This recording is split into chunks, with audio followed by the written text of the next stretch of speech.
सुगवेच्या सर्व सदस्यांना माझे आशीर्वाद.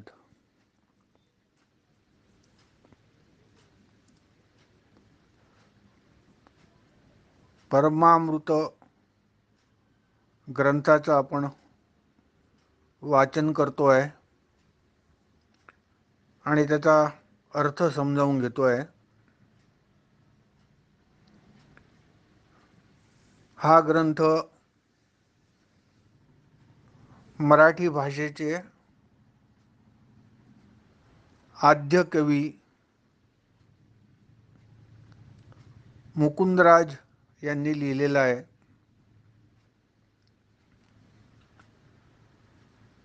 यातली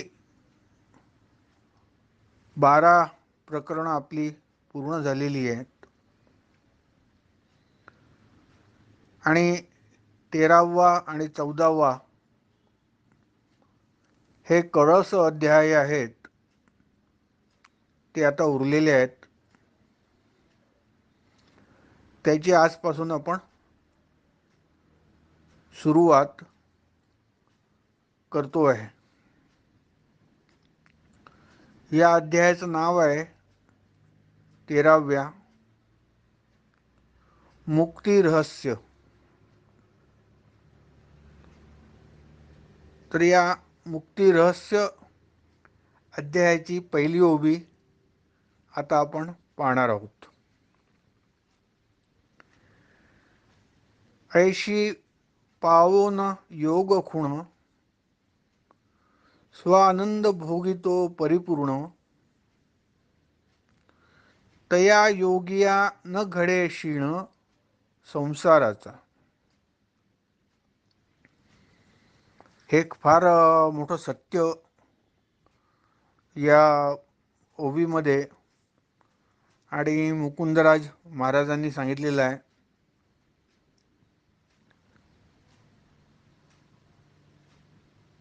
हा जो योगी असतो, ऐशी पावोन योग खुण, म्हणजे ज्याला स्वरूप साक्षात्कार घडलेला आहे. पावन म्हणजे मिळून, पावन म्हणजे प्राप्त होऊन. काय प्राप्त होऊन? योग खुण प्राप्त होऊन. कसली योग खुण? तर हे जे मागच्या प्रकरणामध्ये आपण सांगितलं आहे की त्याला स्वरूप दर्शन झालं आहे, स्वरूप ज्ञान झालेलं आहे. ते झाल्यानंतर ऐशी पावन योग खुण स्वानंद भोगितो परिपूर्ण. हा स्वानंद जो आहे तो काय आहे, कुठून आणि कसा मिळतो, हे जर आपल्याला आणखी नीट सविस्तर पाहायचं असेल तर आपण भगवद्गीतेच्या 2ऱ्या अध्यायातलं आणि 55 ओव्यांपासनं 55 श्लोकांपासनं पुढचे श्लोक वाचावे, त्याचा अर्थ जाणून घ्यावा. कारण तो 55 ओव्यांच्या पुढे स्थितप्रज्ञ कोण, जिथे याला स्वानंद भोगितो परिपूर्ण म्हटलं आहे, हाच तो स्थितप्रज्ञ. तो कोण आणि तो स्थितप्रज्ञ कसा होतो, त्याची लक्षणं काय, हे सगळं अत्यंत उत्तम रीतीने भगवान श्रीकृष्णांनी समजावून सांगितलं आहे. आपण जरूर वाचावं. श्लोक 55 आणि त्याच्या पुढचे शेवटपर्यंत, मला वाटतं 72-73 काहीतरी श्लोक असतील 2ऱ्या अध्यायामध्ये. तर हा जो आता स्वरूप साक्षात्कार झाल्यामुळे, स्वरूपाचं ज्ञान झाल्यामुळे ज्याच्या डोक्यातनं हे अज्ञान निघून गेलं की मी हाडामासाचा कोणी आहे, मी जोपर्यंत हा देह जिवंत तोपर्यंत मी जिवंत, मी हा या देहानेच जे आहे प्रतिनिधित्व करतो, हा देह आहे म्हणून मी आहे, असं जे डोक्यात भ्रम आहे ज्याचा, तो भ्रम आता निघून गेलेला आहे. आणि त्याला कळलेलं आहे की मी हा देह म्हणजे मी नव्हे, हे हा जसा स्थूल देह मी नाही, तसं हे सूक्ष्म अंतःकरण मी नाही आहे. मग मी कोण आहे? मी जो आहे हा आत्मा आहे. मी सर्वव्यापी आणि अविनाशी असा आत्मा आहे आणि मला जन्म नाही आणि मला मरण देखील नाही. असं ज्याला पूर्ण ज्ञान झालेलं आहे, पूर्ण खात्री झालेली आहे, त्यांनी त्याची अनुभूती घेतलेली आहे आणि असं हे दृढ ज्ञान झाल्यानंतर तो जो योगी आहे त्याला स्वानंद भोगितो परिपूर्ण. त्याला मग त्याच्या आनंदाला काही पारावार नाही. तो सतत आनंदामध्ये आहे. तो तुमच्याशी बोलत असताना, तुमच्याशी हसत असताना किंवा एखाद्या कोणाचं दुःख ऐकत असताना, आपलं दुःख सांगत असताना देखील तो आनंदीच आहे. कुठेही त्याच्या आनंदामध्ये न्यूनता अशी काही येतच नाही. असं याचा अर्थ ऐशी पावन योग खुण, म्हणजे असं ते स्वरूप दर्शन झाल्यावरती स्वानंद भोगितो परिपूर्ण आत्मन्यवात्मना तुष्ट, तो स्वतःमध्ये संतुष्ट आहे.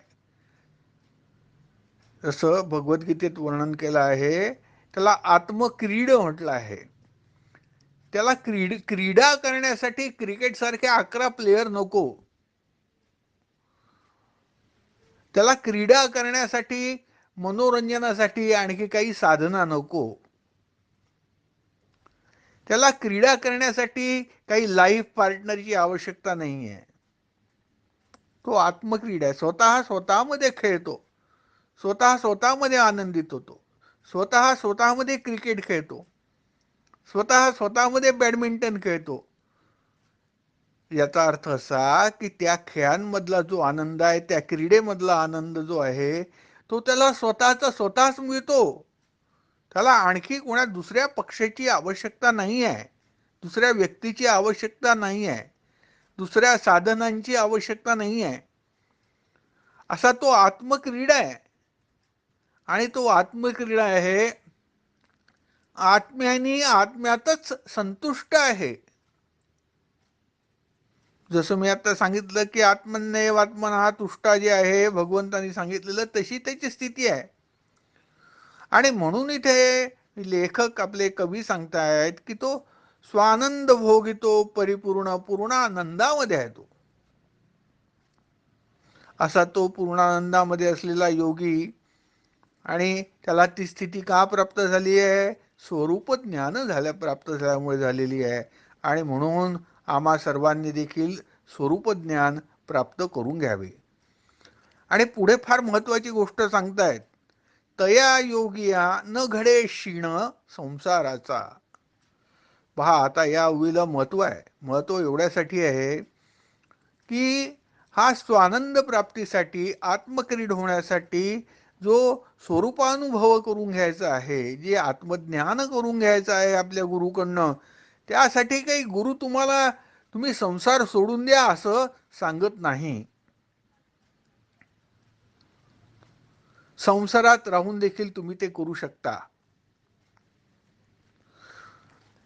तुम्हाला आत्मज्ञान साध्य होण्यासाठी काही जंगलात जाण्याची काही आवश्यकता नाही आहे. रानावनात जायसाठी काही वानप्रस्थ ग्रहण करण्याची काही आवश्यकता नाही आहे.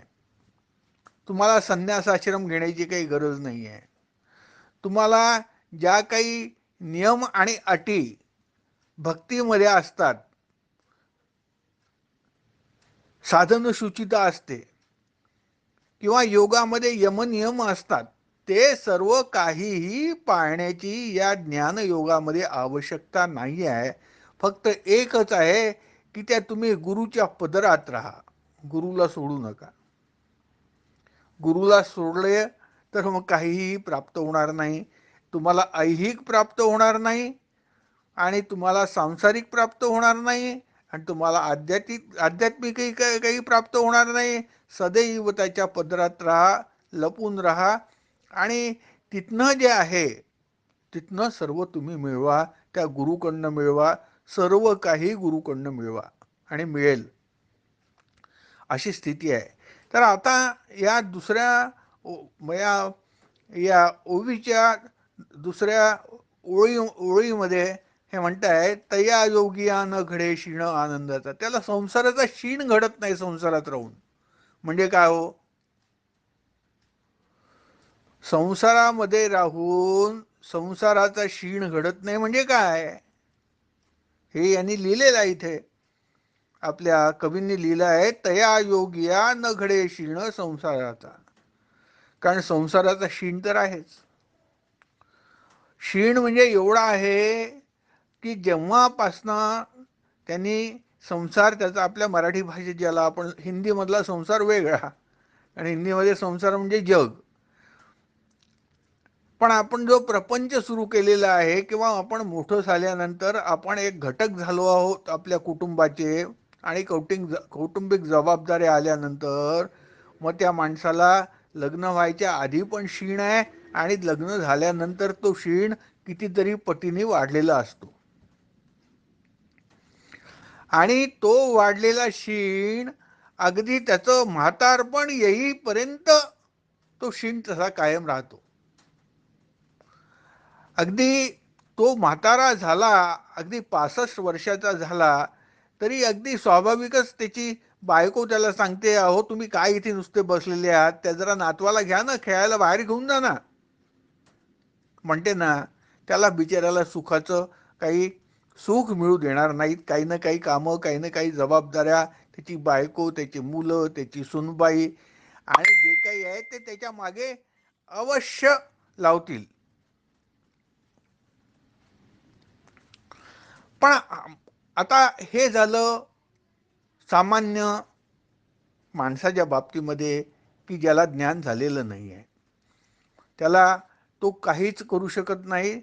तो जेव्हा संसारामध्ये रिटायर्ड झाल्यानंतर राहतो, त्याच्यापासनं काही संसारातले त्याच्या जे नात्यात आहे त्याचे जे मुलं आहेत त्याच्या अपेक्षा आहेत, त्याची सून आहे तिच्या अपेक्षा आहेत, बायको आहे तिच्या अपेक्षा आहेत, सगळ्यांच्या अपेक्षा त्या माणसाकडनं आहे. तो काही अलिप्त असा नाहीच आहे. मात्र मात्र हा जेव्हा ज्ञानप्राप्ती झाल्यानंतर हा कशातही लिप्त होत नाही, कशाचीही काळजी करत नाही. करेल तो. त्याला जर बायकोनी सांगितले की त्या नातवाला बाहेर खेळायला घेऊन जा, तो जाईल. पण ते सर्व करत असताना असं नाही की तो जाणार नाही.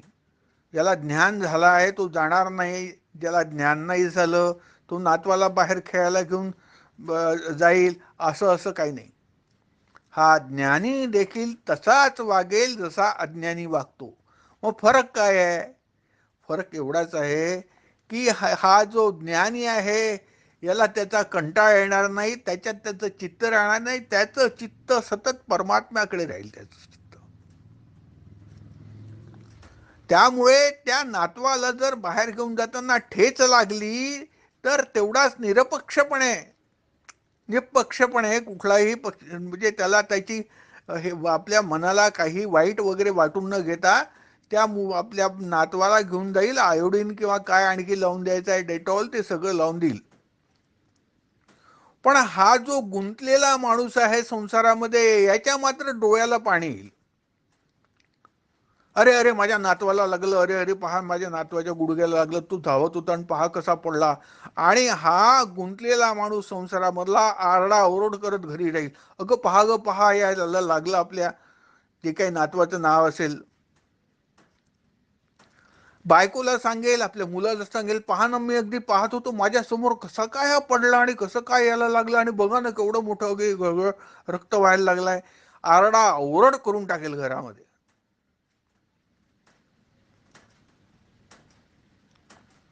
स्वतः मी खूप असा दाखवायचा प्रयत्न करेल की मला खूप वाईट वाटलेलं आहे, किंवा खूप वाईट वाटूनही घेईल कदाचित. पण या ज्ञानी माणसाच्या बाबतीमध्ये असं काहीही घडणार नाही. तो त्याला कवडीचं महत्व देणार नाही. त्या नातवाला लागलं काय आणि नाही लागलं काय, तो खेळतो काय आणि तो नाही खेळत काय, त्याला ड्युटी सांगितली आहे तो ड्युटी करेल त्याच्या बायकोने, की नातवाला जरा बाहेर खेळायला घेऊन जा, ठीक आहे. तर हा जो यो तया योगिया न घडे क्षीण संसाराचा. कल्पना करा, घरामध्ये खूप अडचण आहे, घरामध्ये काही वस्तू नाही आहेत, त्याला काही क्षीण राहणार नाही. हा जो योगी आहे त्याला खायला दिलं तुम्ही तरी आनंद, नाही मिळालं तरी आनंद, तो जसा आहे तशा स्थितीमध्ये तो खुश आहे. त्याला काही आपल्या इथे नागपूरला तुम्ही बरेच असे महाराज लोक पाहिले आहेत आपण लोकांनी, आणि आपण तुम्ही देखील पाहिले असाल की जे सहकुटुंब म्हणजे कुटुंबात सह ते महाराज झालेले आहेत, किंवा ज्ञानप्राप्ती त्यांनी केली आहे, किंवा साक्षात्कारी झालेले आहेत. आपल्या नागपूरमध्ये, नागपूर शहरामध्ये रेशीम बागेमध्ये पूर्वी खातखेडकर महाराज होते. फार थोर महाराज होते, पोचलेले व्यक्ती म्हणजे ज्ञानप्राप्त झालेले, साक्षात्कार झालेले व्यक्ती होते. तर त्यांच्या मायबाई पण होत्या सोबत, पण त्यांना मायबाई सोबत असणे आणि सोबत नसणे याच्यात त्या साक्षात्कारी पुरुषाला काही मोठं अंतर नसतं. काही लोक सांगतात मला, काही लोकांनी मला सांगितलं आहे की खपती बाबांच्या समोर, खपती बाबांचं जे काही, हे पूर्वी एक लहानशी झोपडी होती, त्या झोपडीमध्ये खपती बाबा असताना, आणि मी तर पाहिलं नाही पण लोकांनी सांगितलं की खपती बाबांचा सख्खा भाऊ त्यांनी तडफडून त्या याच्यासमोर प्राण सोडले, महाराजांच्या झोपडीसमोर.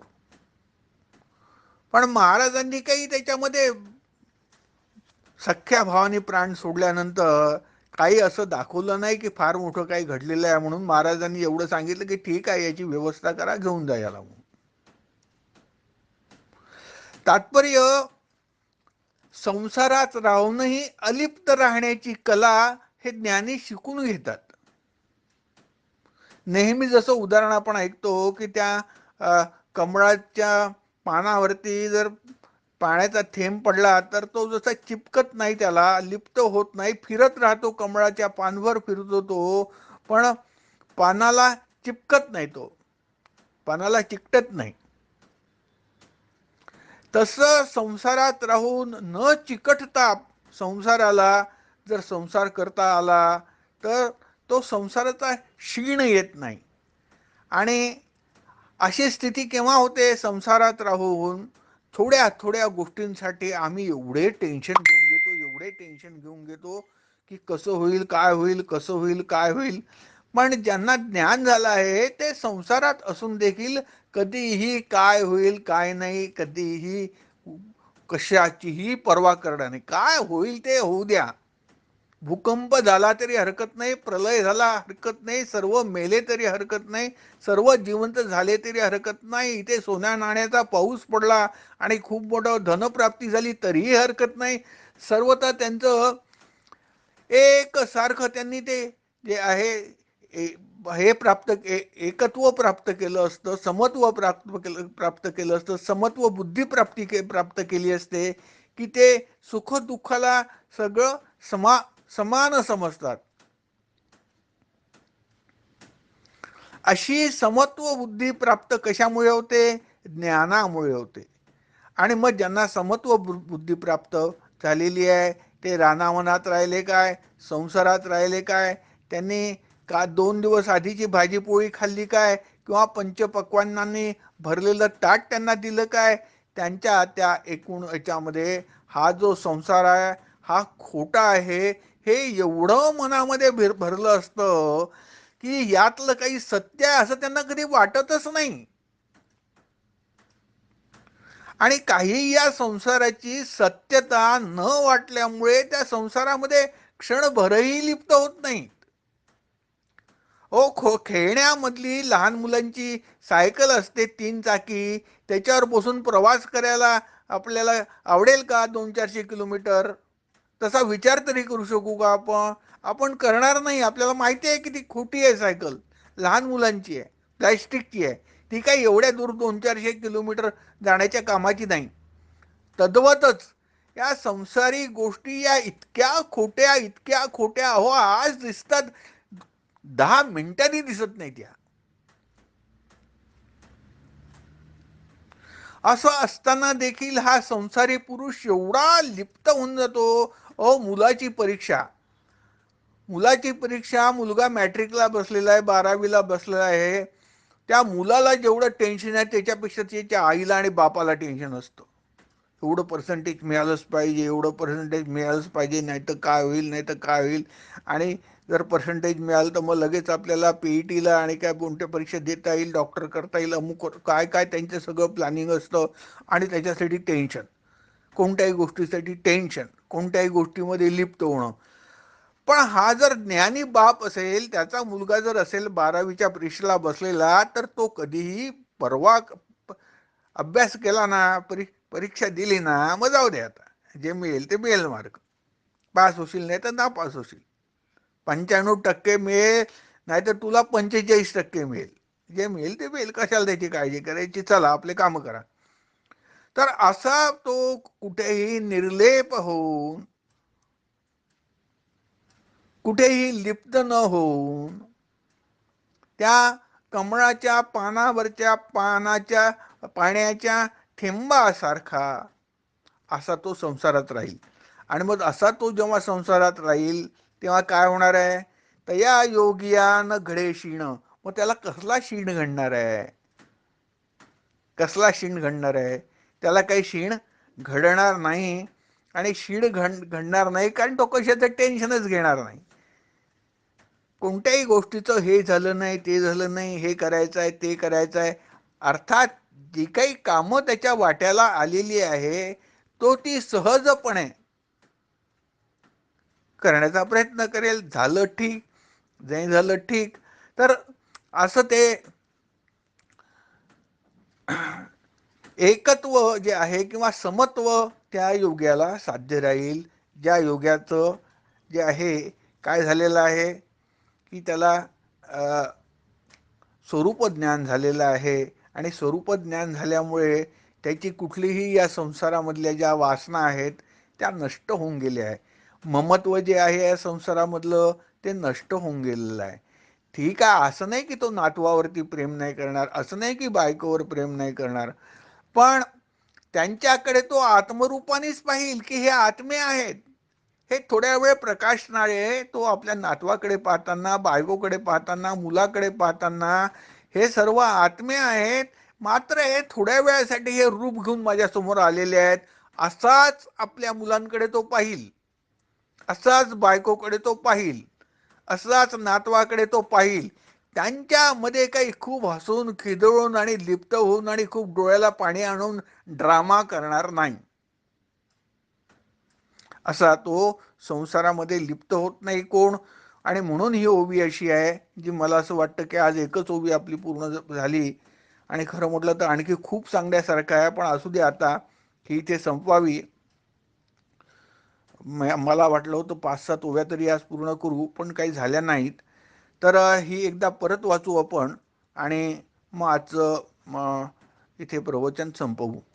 ऐशी पावो न योग खुण, ऐशी पावो न योग खुण म्हणजे योग खुण मिळाली म्हणजे स्वरूप ज्ञान झालं, आत्मज्ञान त्याला झालं. आणि हे त्यांनी पदरी पाडून घेतलं, तो ज्ञानी झाला. आणि मग काय झालं? स्वानंद भोगितो परिपूर्ण.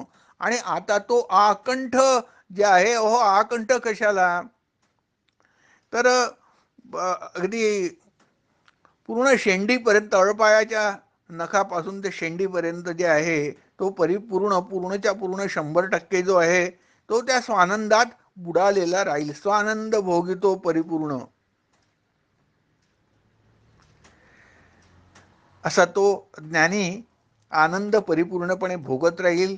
आणि तया योगियान घडे क्षीण संसाराचा.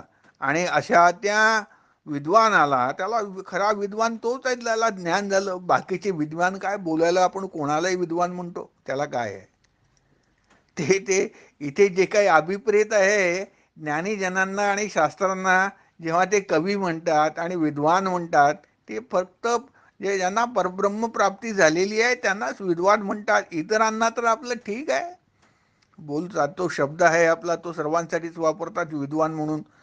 एखादा नाही का, एखादी आई आपल्या मुलाचं कौतुक करत, समजा तो मुलगा चांगले मार्क मिळाले आणि BSc झाला किंवा इंजिनियर झाला तर माझा मुलगा विद्वान आहे, एखादी आई म्हणते. पण ते ठीक आहे, आपण काहीही म्हणू, पण असा तो जो विद्वान आहे, ज्ञानी आहे, ज्यांनी त्या आत्मज्ञानाची प्राप्ती केलेली आहे, तो आत्मज्ञ झालेला आहे, आणि अशाला जे आहे संसाराचा क्षीण घडत नाही.